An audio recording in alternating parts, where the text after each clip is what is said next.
Morning guys, Mark Fresh, Protect Dog Training, and Bruno. Now I'm going to start layering in the collar with him, and I'm really kind of frustrated this morning because my mic's not working, so I got to be right on top of the camera, and even then it's a little light. We'll fix it, but I'm just going to start layering in this collar with him. He's been wearing it off and on for the last 2 or 3 days, 4 days. Good, he doesn't have a clue, it hasn't been turned on, we're not using it, but first thing we got to do is figure out what his working level is. So working level means the lowest level possible that he can start to feel the collar, okay? And in the context of the dog, he doesn't understand what the tingle is. It's a little tingle, and then it can be increased until it gets to a level of discomfort and punishment if you want to, but we don't use it that way, because we want to turn it into a very worthwhile training tool. Nope, up, lots. That is what I call a three-dimensional tool versus a one-dimensional. One-dimensional would be if I only use it for punishment. And what a waste, because it's got so much possibilities to use for a tool like this.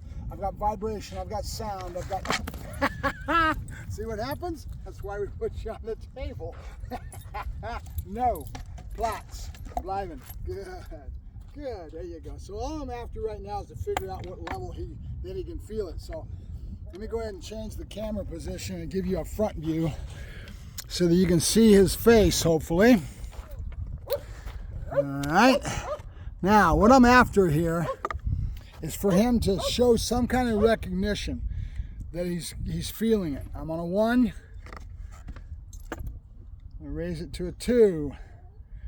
Now I could probably jump right up to a 3 or a 4 because I know that the dog is probably going to feel it.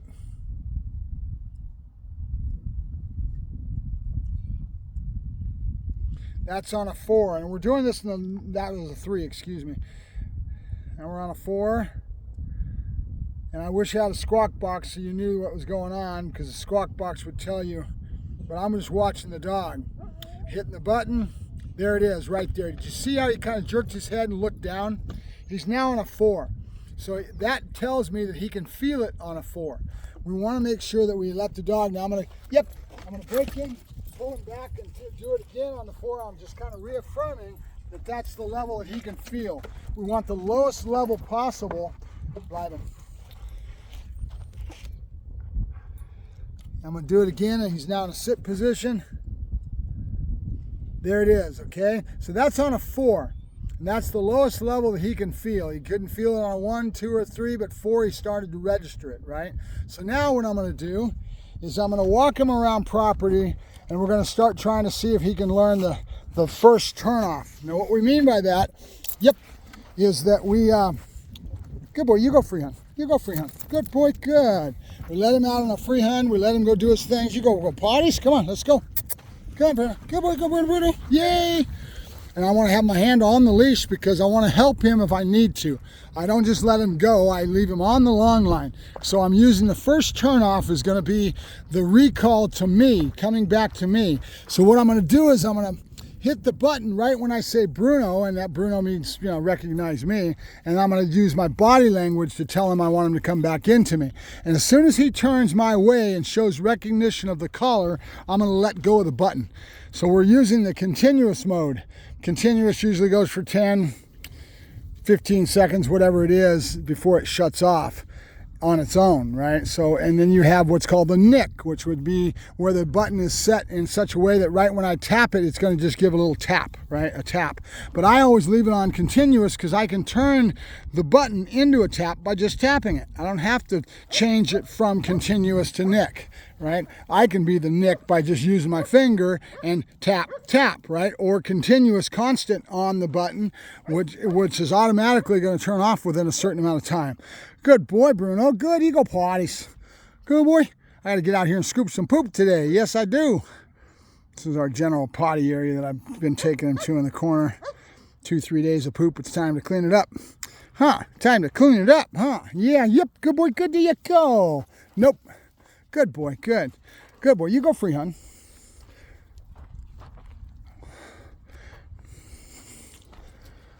Bruno. Yep. Good boy. Now I've got it on a 4, so it's so light that Sorry about the jumping around, but I've only got my hands. I wish I had a camera person. I'd be able to explain all this and really do a much better job at presentation and communication if I had a camera person, which I don't. So it is what it is. Best job I can with the tools I got. Yep, good boy. You go free hunt. And what I want to do is give him a total free hunt. Bruno. Yep, good boy, good. Now that's very, very light. So in other words, what's going to happen is the environment is going to wash it out, okay? He's busy with sniffing, busy doing things. It's going to get washed out by environment. Right now, I don't really care because I know that I've already tested it. We know that 4 is the level that he's recognizing when he was in a total neutral situation with no distraction coming in on at all. That's the lowest. I'll go ahead and use it on that low. Out. Good boy, good. There you go, good boy. Good boy. Nope. He loves sticks, man. Loves to pick up sticks. Crap off the ground. Come on, Bruno. I'm going to hit the button. Bruno. Yep, good boy, good. And right when he turned around, I let go of it. Now, he's not showing any recognition as far as a yelp or any type of thing, but he's still registering it in a very low level. And he'll start to put it together with pattern and routine, right? So I'm hitting the button. Bruno. Good boy. Right away when he turned around, I let go of the button. And I'm just going to use it on a 4 like that. And I'll come out and I'll test every time I work him. I'll figure out what level is his level at that time. It fluctuates depending on environment, water in the dog's body, all kinds of things that can affect if he feels it or not, right? So I'll keep doing this until I know that the dog's got a day or two of just real low stimulation. And when he comes back into it, right when I say Bruno, he turns around, shows recognition, I drop the button, I let it go. And now that turns off. Now his unconscious will pick up on this pattern and routine, even if it's on a low and you don't think it's working. That's why you test the level before you start to verify what level that is. And we want to have it at a very low. And so we're just going to take it for granted that he's feeling this at a very low level without even realizing it. It might even be into the unconscious state of mind, right? It doesn't matter. I can turn it up later.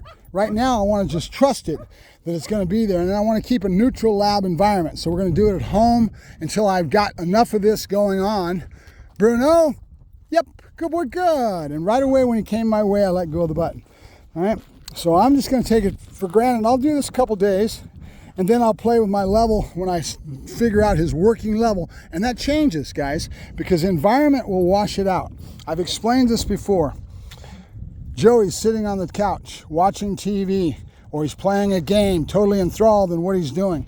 You're in the kitchen and you want to get Joey to take out the trash. Joey, I need you to take out the trash. Joey doesn't hear you because he's totally ingrained in what he's doing. His brain is blocking you out without even trying. He's just involved with what he's doing.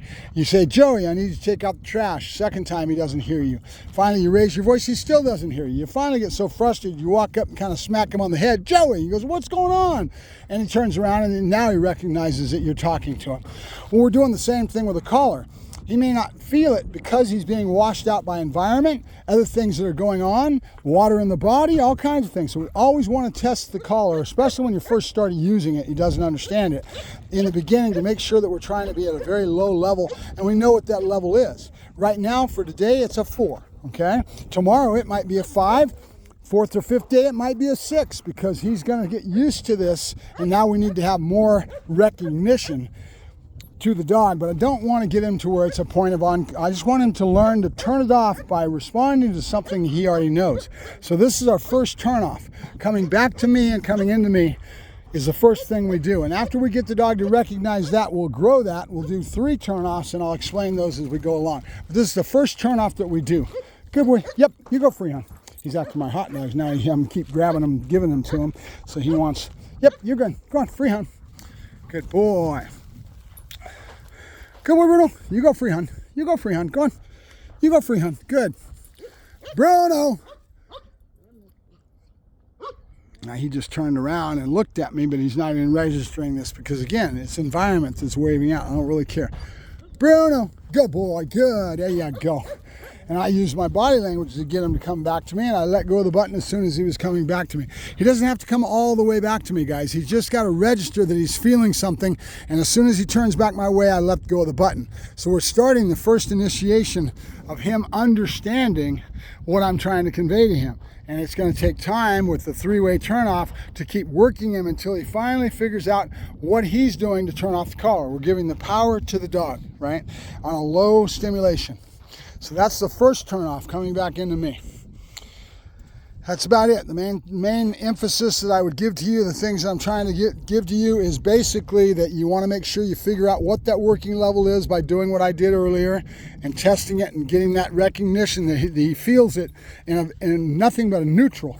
And then we take him out and we start working the dog towards turning back my way, and then again the button goes away right away, and he starts to figure out with some time and pattern and routine that he's the one turning off the collar. He doesn't even realize he's feeling it right now. The environment may wash it out all the way, right? So that's why we leave a long line on him, and we make sure we can help him through it. If he was to stall, if I was to turn it up, he might stall. In other words, he'd go, what the hell is this? And he's kind of freaked out by it. We don't want to have that happen. So we're going to have the long line on him to reaffirm what we do, and then we'd let it go. All right, good boy, good. All right, that's about much it. We're going to start layering in the collar with Bruno. Talk to you later.